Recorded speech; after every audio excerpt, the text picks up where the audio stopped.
We move each year in spring like birds migrating, except we don't go back to a familiar place. We never go back. We pack up who we are and the few things that cling to us and drive away. We are good at packing, good at leaving behind. We traveled 300 miles today and 500 miles yesterday, pulling behind us a small humpback metal trailer that wobbles and slows us down. My father would be happy without that trailer, but he needs it to haul his canvases and art supplies, allowing us the rest of the space inside for our things as if an afterthought. Oh, I suppose we need clothes, he will mutter, as we load in our cardboard boxes filled with my mother's encyclopedias, my brother's comics, my sister's stuffed animals, my record player and 45s. But what's the rest of this stuff? Do we need it?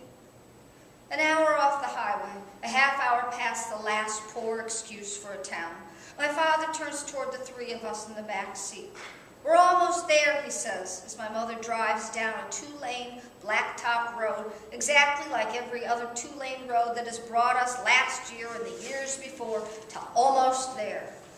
These roads inevitably lead to dirt lanes which we travel up or down or around some river or through some bog to where we will live for the next year, places where the occasional house stands out like a bright rainbow on a dark day.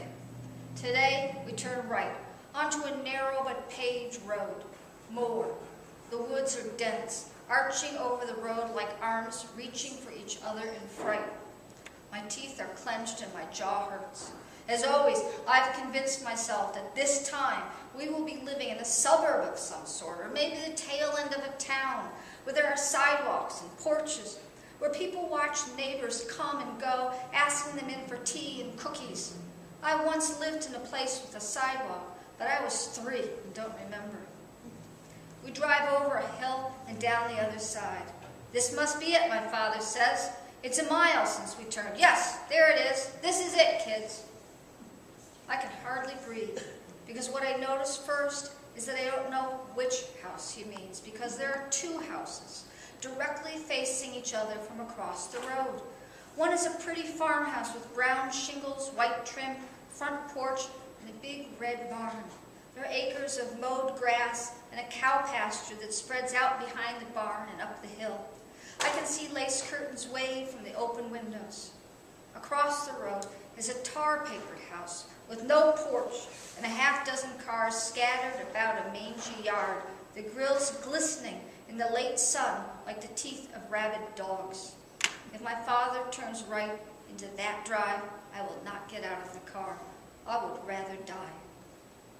We turn left onto the stony driveway of the farmhouse. I want to shout with joy. I am so relieved it's a pretty farmhouse and so excited we have actual neighbors. But as I get out of the car, I look again at the house across the road and shudder. Imagine who must live there. An old hermit with warts and a beard down to his knees, just my luck. It's the spring of 1954. I will be 15 in 2 weeks. For the next year, we will live in the farthest outskirts of Mayville, in western New York, so my father can paint. His scenic oil paintings make everything seem lovely, idyllic, beautiful. But actually living in these places is quite different. From up close, the country is a deadly, boring place where people rust like old cars. Even as we drive up, I imagine. That's tomorrow.